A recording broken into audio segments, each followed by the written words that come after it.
السلام عليكم ورحمة الله وبركاته. إن الحمد لله الذي نحمده ونستعينه ونستغفره ونؤمن به ونتوكل عليه ونعوذ بالله من شرور أنفسنا ومن سيئات أعمالنا. من يهده الله فلا مضل له ومن يضلله فلا هادي له، وأشهد أن لا إله إلا الله وحده لا شريك له، وأشهد أن محمدًا عبده ورسوله أرسله بالحق بشيرا ونذيرا. أما بعد فإن خير الحديث كتاب الله، وخير الهدي هدي محمد صلى الله عليه وسلم، وشر الأمور محدثاتها، وكل محدثة بدعة، وكل بدعة ضلالة، وكل ضلالة في النار. قال الله سبحانه وتعالى في القرآن المجيد والفرقان الحميد: أعوذ بالله العظيم وبوجهه الكريم وسلطانه القديم من الشيطان الرجيم من همزه ونفخه ونفسه. لقد كفر الذين قالوا إن الله هو المسيح ابن مريم، وقال المسيح يا بني إسرائيل اعبدوا الله ربي وربكم إنه من يشرك بالله فقد حرم الله عليه الجنة ومأواه النار وما للظالمين من انصار. اللہ سبحانہ وتعالیٰ کی حمد و ثنا، اس کی بڑائی، اس کی عظمت، اس کی کبریائی یقینی طور پر بیان کی جائے جتنی کم ہے. یقینی طور پر ساری کائنات کے اندر اکیلا تنہا اللہ سبحانہ وتعالیٰ ساری کائنات کا نظام چلانے والا ہے. بلا شبہ اللہ سبحانہ وتعالیٰ ہی کی طاقت ہے جو تمام بے کسوں کی سننے والا ہے، تمام مجبوروں کی سننے والا ہے، تمام پریشان حالوں کی پریشانیوں کو دور کرنے والا ہے. یقینی طور پر اس کے سوا کوئی معبود حقیقی نہیں ہے، بلا شبہ اس کا کوئی سانجھی نہیں ہے. قل هو اللہ احد اللہ الصمد لم یلد ولم یولد ولم یکن له کفوا احد. نہ اس نے کسی کو جنا ہے اور نہ وہ کسی کی اولاد ہے. یقینی طور پر اللہ سبحانہ وتعالیٰ کی ذات بے نیاز ہے، اور بے شمار درود و سلام نازل ہوں اللہ کے بے شمار انبیاء علیہ الصلاۃ والسلام پر، اور خصوصاً آخری نبی جناب محمد رسول اللہ پر، اور آپ کے گھر والوں پر، اور آپ کے صحابہ پر، اور آپ کی پیروی کرنے والوں پر، حق کے ساتھ جو آپ کی پیروی کریں تا قیامت تک. یقینی طور پر اللہ سبحانہ وتعالیٰ کا احسان ہے، اس کا کرم ہے کہ اللہ سبحانہ وتعالیٰ نے ہمارے لیے رہنمائی کی، ہمیں دین کی سمجھ عطا کی. یقینی طور پر اللہ سبحانہ وتعالیٰ نے اپنے دین حق کو ہم پر نازل فرمایا ہے. اللہ سبحانہ وتعالیٰ نے اس دین اسلام کو ہمارے لیے پسند کر لیا ہے قیامت تک کے لیے. میں عیسیٰ بن مریم علیہ الصلاۃ والسلام کے تعلق سے گزشتہ 2 جمعے سے آپ کے سامنے ان کے واقعات ذکر کر رہا ہوں، ان کی زندگی، ان کے واقعات. اور گزشتہ جمعے ہم یہاں تک پہنچے تھے کہ حضرت مریم کی منگنی کے تعلق سے، ان کی انگیجمنٹ کے تعلق سے میں نے ایک واقعہ ذکر کیا تھا. یہ واقعہ تاریخ ابن خلدون کے اندر جلد اول صفحہ 328 سے 331 کے بیچ میں یہ ذکر ہے. اور جب ہم دوسری تفاسیر دیکھتے ہیں، دوسری تفسیر دیکھتے ہیں، تو اس کے اندر کچھ ڈیفرنس ملتا ہے، کچھ الگ واقعہ ملتا ہے. یہاں یہ بات تھی کہ یوسف نجار کے ساتھ جو ایک سوال آدمی تھا، حضرت زکریا اور راہبوں نے مشورہ کر کے حضرت مریم کی منگنی رشتہ طے کر دیا تھا، اور پھر حضرت مریم ان کے ساتھ چلی گئی تھیں. لیکن تفسیر ابن کثیر اور دوسری روایتوں کے اندر جو ملتا ہے ہمیں، اس کے اندر ہمیں یہ ملتا ہے کہ یہ حضرت عیسیٰ علیہ الصلاۃ والسلام کی جو ولادت ہوئی حضرت مریم سے، وہ مصر میں نہیں ہوئی تھی، نصرہ کے اندر نہیں ہوئی تھی، بلکہ وہ یہیں بیت المقدس کے اندر ہوئی تھی. بلکہ بعض روایتوں میں ملتا ہے کہ وہ بیت المقدس سے دور چلی گئی تھیں. جب حمل کی حالت میں تھیں تو اس حالت میں بیت المقدس سے چل کر دور چلی گئی تھیں، بیابان میں، الگ جنگل میں چلی گئی تھیں، جہاں پر بیت اللہ جو ایک شہر ہے فلسطین کا، بگڑا ہوا اس کا نام، اصل نام بیت الحم، وہاں پر بیت الحم کے اندر یا بیت الحم کے اندر وہاں پر جو ہے حضرت عیسیٰ علیہ نبینا علیہ الصلاۃ والسلام کی پیدائش ہوئی. اور تمام عیسائی اس پر متفق ہیں. عیسائیوں کا عقیدہ یہی ہے کہ وہیں حضرت عیسیٰ کی پیدائش کی جگہ ہے۔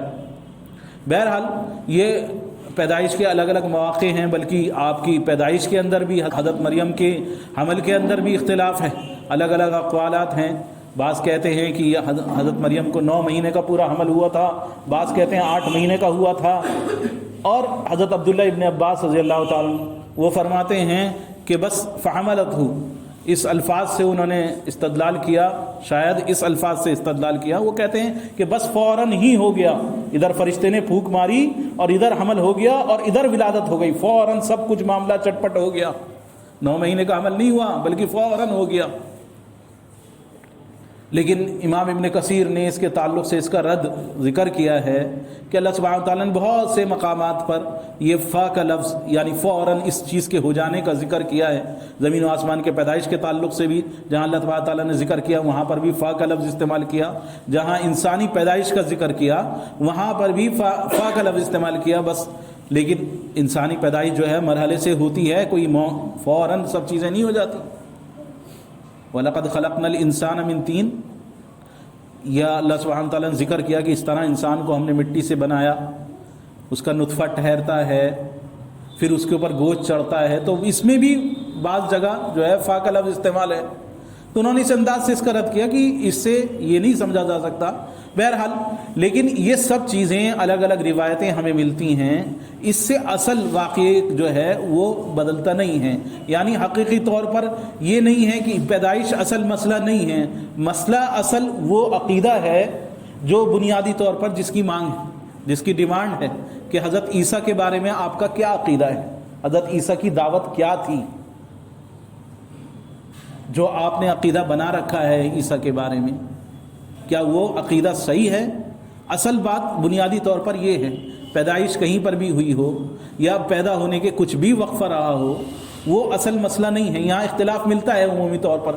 انبیاء علیہ السلام کے واقعے کے تعلق سے ایک بات ذہن نشین کر لیجئے، بنیادی طور پر اصول ہے ایک، انبیاء علیہ السلام جو پچھلے گزرے ہیں ان کے واقعات جو ہم لیتے ہیں ان میں سے بعض روایتیں اسرائیلی روایتیں ہوتی ہیں، اسرائیلی کتابوں میں، بنی اسرائیل کی کتابوں میں ہوتی ہیں، بعض جو ہیں پچھلی سابق کتابوں کے اندر سے ان سے واقعات لیے جاتے ہیں، ان کی گزشتہ کتابوں سے واقعات لیے جاتے ہیں۔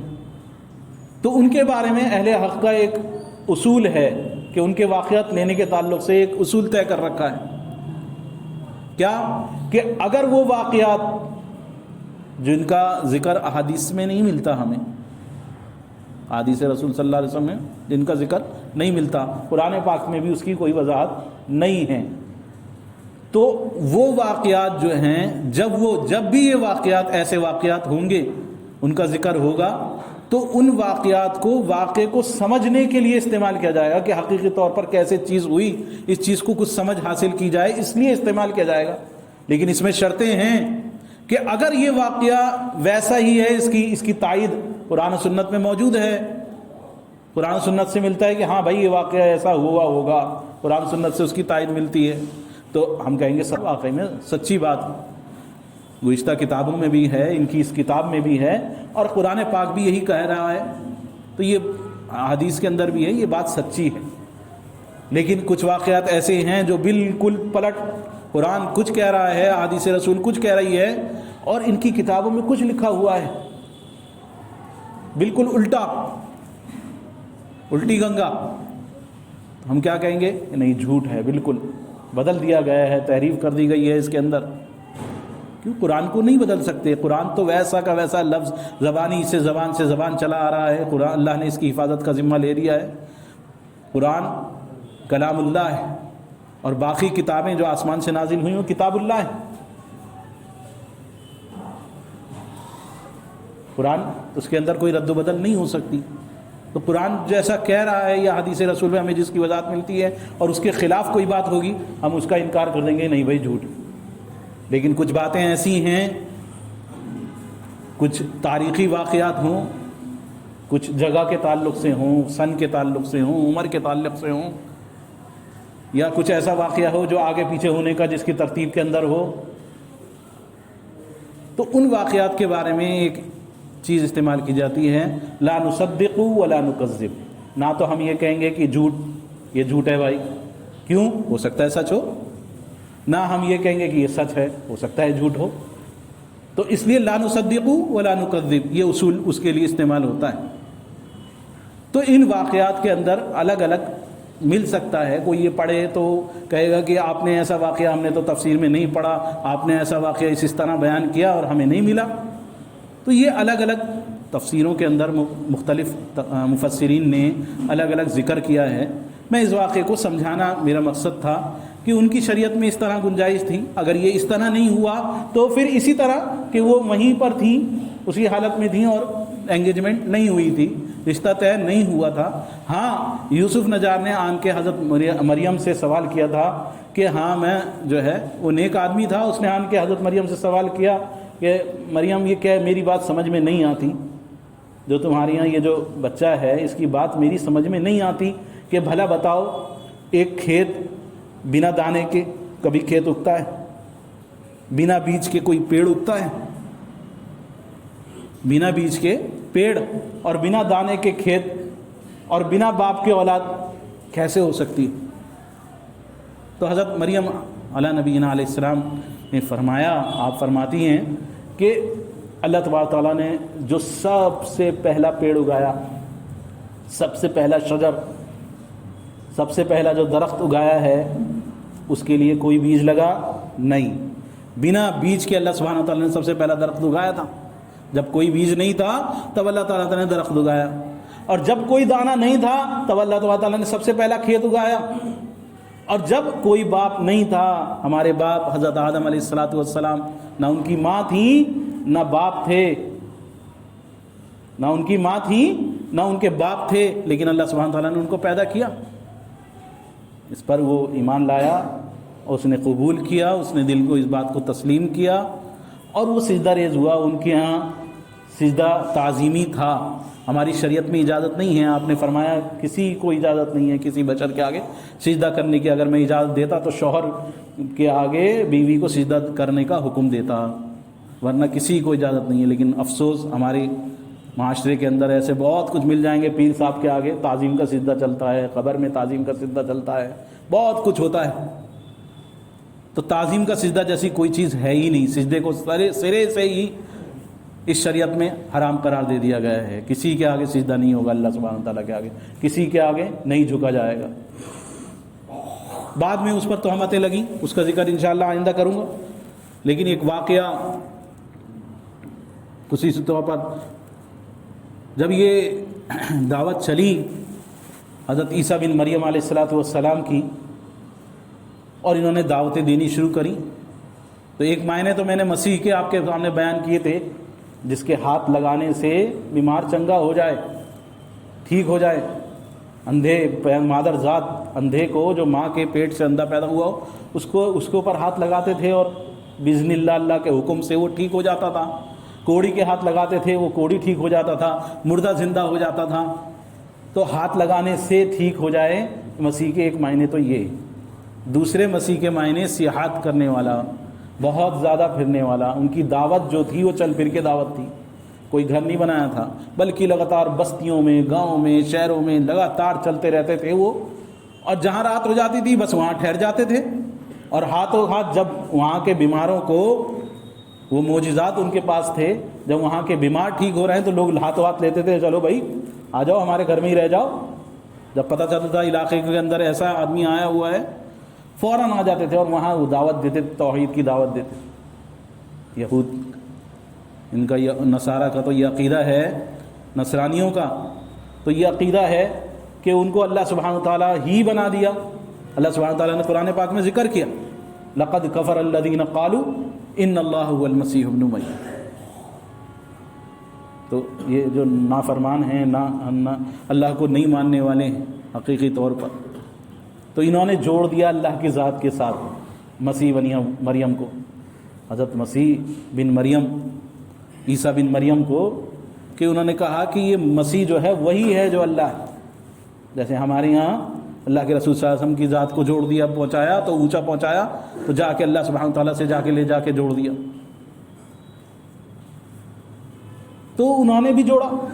اور مسیح کی دعوت کیا تھی؟ وہ اللہ سبحانہ تعالیٰ نے ذکر فرمائی، وقال المسیح یا بنی اسرائیل اعبدوا اللہ ربی و ربکم، اے بنی اسرائیل اعبدوا اللہ، اللہ کی عبادت کرو، ربی و ربکم، میرا بھی وہ پروردگار، میرا بھی پالنہار ہے اور تمہارا بھی ہے۔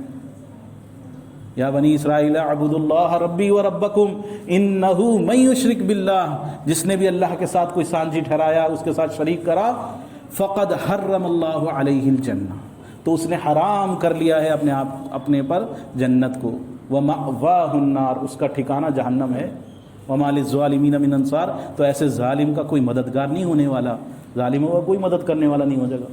تو ان کی دعوت توحید کی تھی، وہ چل پھر کے اپنا لگاتار دعوت دیتے تھے۔ حضرت عیسیٰ علیہ السلام ان کی دعوت لگاتار چلتی رہتی تھی، تو ان کے نام مسیح پڑا ایک اس انداز سے، دو مسیح کے دونوں معنی میں نے بتائے، تو اس انداز سے جو ہے ان کا نام مسیح پڑ گیا۔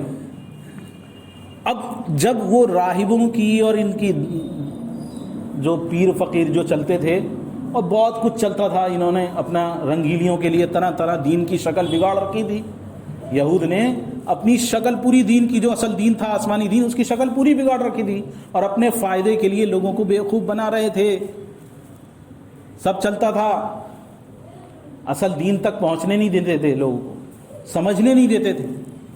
ہمارے یہاں بھی ہوتا ہے کہ نہیں بھائی نہیں، بس ہم سے پوچھ لو، اپنے آپ تحقیق مت کرو، اپنے آپ مت پڑھو، چلتا ہے یہ چیز، کیونکہ لیکن دین اسلام حقیقی طور پر جو آسمانی دین ہے، اس کی دعوت یہ نہیں ہوتی ہے، وہ کچھ مخصوص لوگوں کے ہاتھ میں نہیں دیا جاتا۔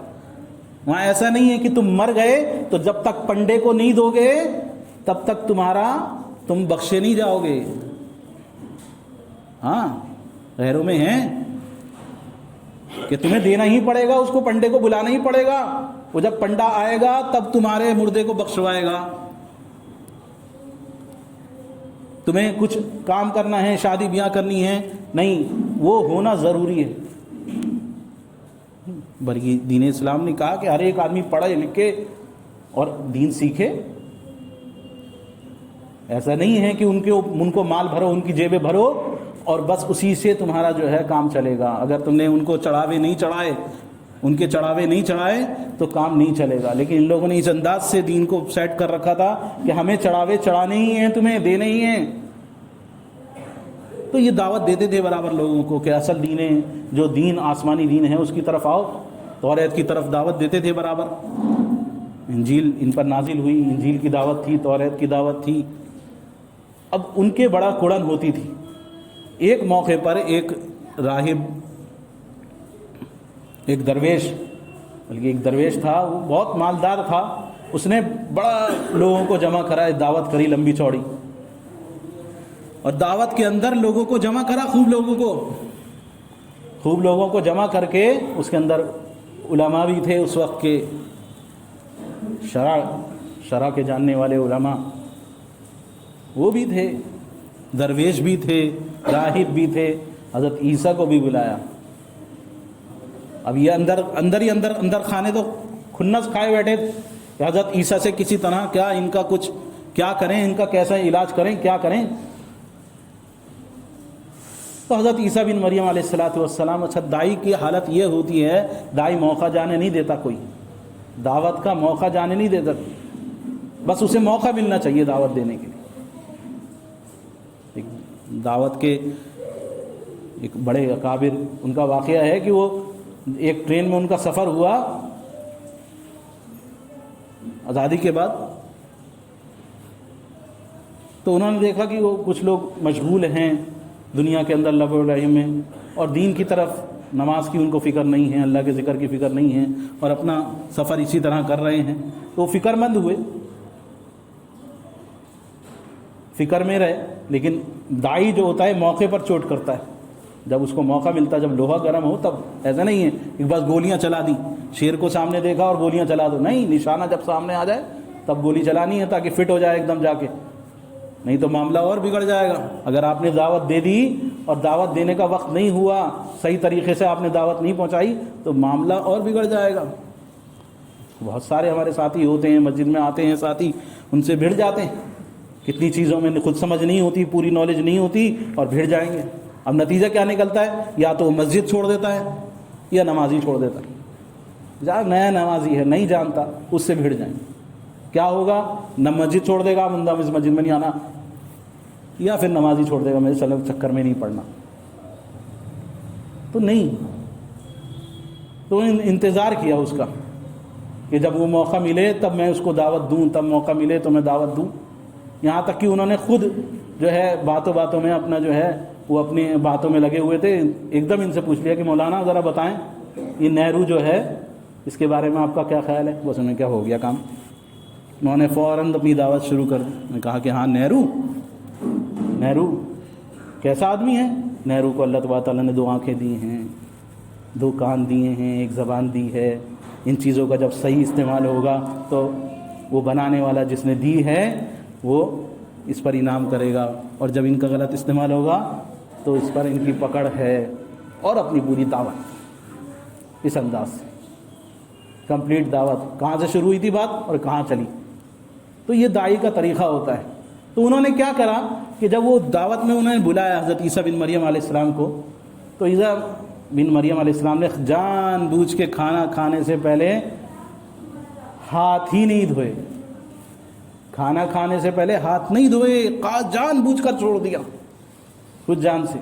یہ تو پہلے سے ہی تلاش میں بیٹھے ہوئے تھے کچھ مل جائے، اور انہوں نے اپنا کھانا شروع کر دیا بنا ہاتھ دھوئے. وہاں تو باقاعدہ ہاتھ دھوتے تھے، ٹیبلز پر بھی ہاتھ دھوتے تھے، یا جس طرح بھی ہاتھ دھوتے تھے وہ جو چلتا تھا ان کی شریعت دھو دھا کے چلتے تھے. میں نے کہا بھائی تو بڑا دین کی دعوت دیتا پھرتا ہے، اتنی نہیں خبر تمہیں؟ کھانا کھانے سے پہلے ہاتھ دھونے کی تمہیں تمیز نہیں؟ تم کائیں بات کی دین کی دعوت دیتے ہو بھائی؟ کیا تمہارے اندر تمیز ہے؟ نہ تمہارے اندر کوئی صفائی ستھرائی کچھ چیز نہیں ہے تمہارے اندر. ہاتھ دھوئے بنا کھانا کھا رہے ہو، ہاتھ دھوئے بنا کھانا کھا رہے ہو. صفائی ستھرائی جیسی کوئی چیز ہے کہ نہیں ہے؟ میں کہا اچھا. تو عیسیٰ علیہ الصلوۃ والسلام نے جواب دیا اس کا، وہ جواب قابل غور ہے. میں نے کہا کہ تمہیں رکابی کی صفائی نظر آتی ہے، ہاتھوں کی صفائی نظر آتی ہے، اور جو تم نے اپنے پیٹوں میں حرام مال جمع کر رکھا ہے اور پیٹوں میں چال بازیاں جمع کر رکھی ہیں، چال بازیاں بھری ہیں تمہارے پیٹوں میں، وہ نظر نہیں آتی. ظاہر تو تمہیں نظر آ رہا ہے کہ ہاتھ نہیں دھو رہے، گندگی ہے، وہ تو تمہیں نظر آ رہی ہے. اور جو گندگی تم نے اپنے پیٹ میں ویسے بھر رہے ہو یہ گندگی تو دکھ گئی. اور حرام مال، طہارت انسان وضو کی تو کر رہا ہے لیکن لوگوں کا دبا کے کھا رہا ہے، سود کھا رہا ہے، ناجائز کھا رہا ہے، اور نماز پڑھ رہا ہے کہ میں پاک صاف ہوں. جی کپڑے میرے پاک، وضو بھی کر لیا، اچھا وضو بھی کر لیا، کپڑے بھی پاک کر لیا، اور اندر کیا ہے؟ اندر کیا بھرا ہے؟ اندر کی صفائی کا کیا حال ہے؟ اندر سے بھی صاف کرا یا باہر اس کی صفائی کا دھیان ہے؟ کہا کہ حرام مال اور چال بازیاں بھری ہوئی ہیں پیٹوں میں تمہارے، اس کا تم نہیں دیکھتے، اس کو بھی تو دیکھو. اے ریاکاروں، دکھاوا کرنے والوں، خدا کی محبت سے غافلوں، سنو، تم کو لازم تھا کہ تم ظاہر سے زیادہ باطن کی صفائی پر دھیان دیتے، ظاہری صفائی سے زیادہ باطن کی صفائی پر دھیان دیتے اور اس کی فکر کرتے. تم یہ بھی کرتے اور یہ بھی کرتے، یعنی ظاہر بھی صاف کرو. ایسا نہیں ہے کہ ظاہر کی صفائی کو، میں نہیں کہتا کہ ظاہر صاف نہیں کرو بھائی، ہاتھ دھوئے بنا کھا لو، ایسا نہیں ہے. یہ بھی کرو اور وہ بھی کرو، لیکن باطن کی صفائی زیادہ ضروری ہے. ظاہر کی صفائی سے زیادہ باطن کی صفائی ضروری ہے. تم یہ بھی کرو اور وہ بھی کرو. تم پر افسوس اے دین کے بناوٹی سرداروں، تم پر افسوس ہے. تم مجلسوں اور عبادت خانوں میں اعلیٰ اور بہتر مقام پر بیٹھنے کی سوچتے ہو، وہاں کی کوشش کرتے ہو اعلیٰ مقام پر بیٹھیں، مجلسوں میں، عبادت خانوں میں، اور بازاروں میں لوگوں سے چاہتے ہو کہ لوگ تمہیں جو ہے سلام کریں، لوگوں سے سلام کروانا چاہتے ہو.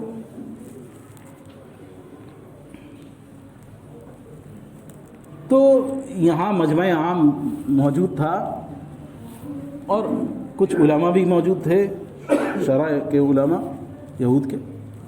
ایک نے آ کے حضرت عیسیٰ کے کان میں کہا کہ آپ یہ جو راہب اور دانشوروں کو کہہ رہے ہیں بہت بڑھیا کہہ رہے ہیں میاں، بہت بڑھیا کہہ رہے ہیں، اچھا کہہ رہے ہیں آپ، لیکن یہ عوام کے سامنے بات کرنے کی نہیں ہے. عوام کے سامنے نہیں کہو تو جو شرعی علماء ہیں وہ بھی سب اسی لپیٹے میں آ جائیں گے. عوام کے سامنے مت کہو.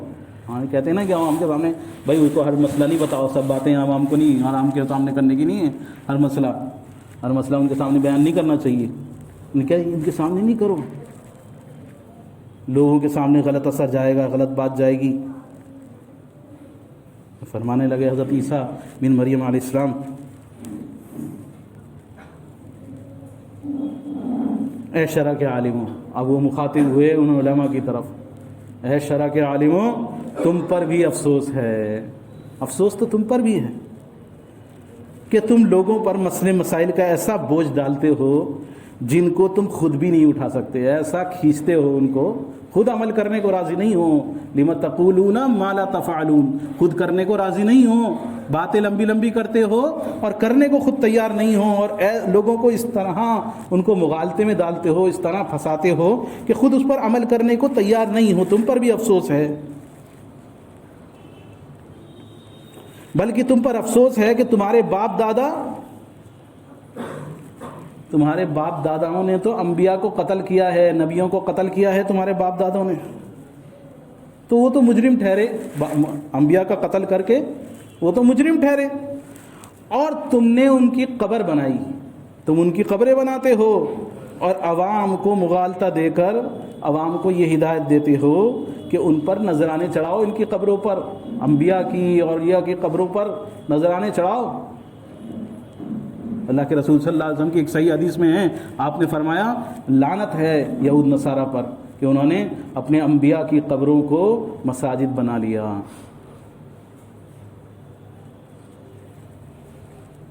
تو فرما رہے ہیں کہ تم نے ان کی قبروں کو, ان کی قبریں تم بناتے ہو, انہوں نے تو نبیوں کو قتل کرا, تم نے ان کی قبریں بنائیں اور عوام کو مغالطہ دے کر ان کو ہدایت دی کہ ان پر نذرانے چڑھاؤ, اور وہ نذرانے تمہارے پیٹ میں جاتے ہیں, تم کھاتے ہو. نذرانے تو تم سب ہضم کر جاتے ہو. بھگون کے اوپر بھوگ لگاؤ اور کھا پنڈت جائے گا. چادر چڑھاؤ بابا پر, ایسا میں, اور نذرانہ چڑھاؤ بابا پر, اور کس کے پیٹ میں جائے گا وہ؟ تو کھا تم جاتے ہو. اسی طرح عوام کو تم نے گمراہ کیا ہے. اس کی وجہ سے تم اپنے باپ دادوں سے زیادہ گمراہ ہو گئے. اصل میں تم اپنے باپ دادوں سے, جو جنہوں نے انبیاء کو قتل کرایا, ان سے بھی زیادہ تم گمراہ ہو. تمہارے باپ دادوں نے تو صرف انہیں قتل کیا تھا, نبیوں کو قتل کیا تھا, لیکن تم نے اپنی روٹیوں کی خاطر ان کی قبروں پر خلاف شرع کاموں کو جاری کر کے ان کی روحوں کو دائمی طور پر سبب بنے ہو, روحوں کو ان کو ستانے کو. ان کی روحوں کو تم ستا رہے ہو. انہوں نے تو قتل کرا تھا, تم تو ہمیشہ ہمیشہ ان کی روحیں ستائے جا رہے ہو. ان کی قبروں پر کیا کر لیا ہے تم نے, کیا بن گیا ہے ان کی قبروں کا؟ ولی کی قبر ہے, ولی تو اس کے ساتھ دشمنی کہتے ہیں. ولی کی دشمنی تو شیطان زندگی میں کیا مرنے کے بعد نکالتا ہے کہ اس کی قبر کو عبادت گاہ بنا دیا جاتا ہے, نظریں, منتیں, چادریں چڑھانے کی جگہ. تو فرمایا کہ میں تمہیں یقین دلاتا ہوں, حابل بن آدم سے لے کر آدم علیہ السلام کا جو بیٹا قتل کیا گیا تھا, حابل بن آدم, اس سے لے کر حضرت زکریا تک, زکریا کے قتل کا واقعہ میں نے گزشتہ جمعے میں عرض کیا تھا, تو حضرت زکریا تک کے تمام پیغمبروں کے خون کرنے والوں سے زیادہ گناہگار تم ہو. سب سے بڑے گناہگار تم ہو. جو قاتل ہیں ان سے بھی بڑے گناہگار تم ہو. افسوس کہ تم نے مغفرت کی کنجی چھین لی. یہ کاروں, تم پر افسوس ہے کہ تم نے مغفرت کی کنجی چھین لی. تم اس میں آپ بھی داخل نہیں ہوئے, اور داخل ہونے والوں کو بھی تم نے روک لیا. خود بھی نہیں گئے اور جو داخل ہونا چاہتے تھے ان کو بھی روک لیا. یہ تمہارا حال ہے. یہود کو دعوت دی آپ نے, ان کے علماء کو بھی دعوت دی. تو عیسیٰ بن مریم علیہ السلام توحید کے پابند تھے, اور بلکہ تمام انبیاء جتنے بھی آئے ہیں تمام اس چیز کی دعوت دینے والے تھے کہ اعبدوا اللہ, اللہ کے سوا کسی کی عبادت مت کرو. ربی و ربکم, وہ میرا رب ہے، وہ تمہارا رب ہے، وہی میری منتیں پوری کرنے والا ہے، وہی تمہاری منتیں پوری کرنے والا ہے، اس کے سوا کوئی نہیں ہے۔ انہو من یشرک باللہ، جس نے اس کے ساتھ شرک کر لیا، فقد حرم اللہ علیہ الجنت ومأواہ النار، تو اس نے حرام کر لیا ہے جنت کو اپنے پر اور حلال کر لیا ہے جہنم کو، اس کا ٹھکانہ جہنم ہے۔ وما للظالمین من انصار، اور ظالموں کا کوئی مددگار نہیں۔ اللہ سبحانہ و تعالیٰ سے دعا ہے کہ اللہ سبحانہ و تعالیٰ کما حقہ، جیسا عقیدہ اللہ کی ذات کے ساتھ ہونا چاہیے، جیسے اس کے تمام انبیاء کے ساتھ ہمارا عقیدہ ہونا چاہیے، جو حق عقیدہ ہے، جو صحیح معنی میں جس عقیدے کی دعوت آسمان سے پہلے دن سے ہی حضرت آدم علیہ السلام سے لے کر حضرت محمد جناب محمد رسول اللہ صلی اللہ علیہ وسلم تک دی گئی ہے، اس دعوت کو سیکھنے، سمجھنے اور اس کو اپنی زندگی میں رائج کرنے کی العالمین ہمیں توفیق عطا فرما دے۔ اے رب العالمین، تجھ سے دعا ہے کہ تو تمام پریشان حالوں کی العالمین پریشانیوں کو دور فرما دے۔ اے اللہ تو تمام بیماروں کو اللہ تو شفا عاجلہ کاملہ دائمہ عطا فرما دے۔ اے اللہ تو تمام خیر و بھلائی اے اللہ ہمیں عطا فرما دے جس سے تو واقف ہے۔ العالمین تمام برائیوں سے، بیماریوں سے، بلاؤں سے، آفتوں سے العالمین ہمیں محفوظ کر لے جن سے تو واقف ہے، اور ہمارے تمام گناہ جو رات کے اندھیرے میں دن کے اجالے میں جان کر انجانے میں کیے گئے ہیں جن سے تو واقف ہے العالمین سب کو معاف فرما دے۔ بے شک تو علام الغیوب ہے، تجھ سے کچھ بھی چھپا ہوا نہیں ہے۔ العالمین تو ہمارے والدین کی مغفرت فرما۔ العالمین اے اللہ ہمارے والدین میں اللہ جو دنیا سے جا چکے ہیں العالمین ان کی مغفرت فرما دے۔ اے رب العالمین جو موجود ہیں اے اللہ ان کی عمروں میں برکتیں عطا فرما دے۔ اے رب العالمین ان کی عمروں میں برکتیں عطا فرما دے۔ اے اللہ ان کو صحت و عافیت عطا فرما دے۔ العالمین ہمارے گھر میں بھی اور ہمارے پڑوس میں بھی، اور اے رب العالمین ہمارے والدین بھی، اور اے رب العالمین ہمارے تمام مسلمان بھائی جو پورے دنیا کے اندر کہیں رہنے والے ہوں العالمین سب کی جان کی مال کی العالمین تو حفاظت فرما دے۔ اے اللہ سب کو کورونا وائرس اور اس کے ویرینٹ سے، تمام ویرینٹ سے العالمین محفوظ کر دے۔ العالمین اے اللہ اس بیماری کو ہم سے دور فرما دے۔ اے اللہ اس کے اثرات جو ہماری تجارتوں پر، ہمارے گھروں پر، ہمارے ماحول پر اے رب العالمین جو پڑ رہے ہیں اے اللہ اس سے ہم کو محفوظ کر دے۔ العالمین ہمیں اس سے نجات عطا فرما دے۔ العالمین تمام پریشانیوں کو العالمین تو دور فرما دے۔ العالمین اے اللہ تو ہماری تمام نمازوں کو، دعاؤں کو، تمام عبادتوں کو محض اپنے فضل و کرم سے العالمین قبول فرما۔ آمین یا رب العالمین۔ استغفر اللہ لقولی ھذا ولسائر المؤمنین من کل ذنب واستغفروا انہ هو الغفور الرحیم۔